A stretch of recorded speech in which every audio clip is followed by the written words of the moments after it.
Bentahe lagi ng Alaminos City, Pangasinan sa mga turista ang 100 Islands. Pero para mas mahikayat pa ang pagdagsa ng mga turista sa lungsod at sa lalawigan, isang atraksyon ang itatayo. Ito ang Sky Garden. Ang groundbreaking ng nasabing proyekto, pinangunahan ni Pangulong Ferdinand Marcos Jr. noong Biyernes, May 23.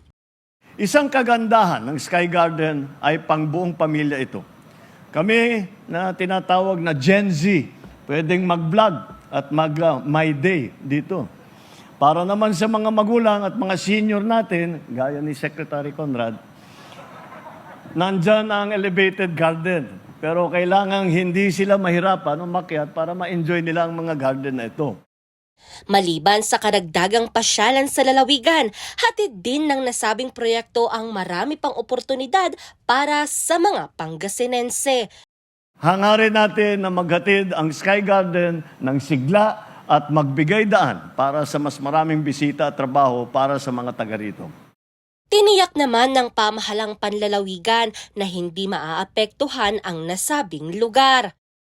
Hindi lamang ito nangangahulugan ng karagdagang tanawin para sa ating mga kababayan, kundi nagpapakita rin po ito ng ating pagmamahal sa kalikasan at ng ating pagpapahalaga sa likas na yaman ng ating lalawigan.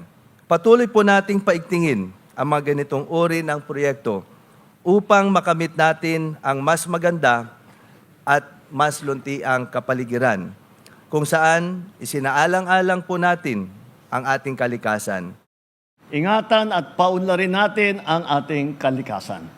Huwag nating itong pabayaan upang maipapamana natin ito sa mga susunod na henerasyon. Kapag inuuna natin ang kapakanan ng isa't isa, nakakabuo tayo ng kinabukasang ligtas at maunlad para sa ating mga Pilipino.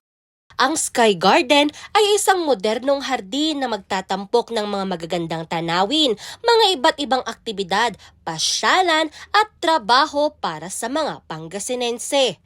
Bukod pa rito, layunin din ng proyektong ito na maging rest area ito ng mga turista at mga dumadaan sa Tarlac Pangasinan-La Union Express Highway Extension.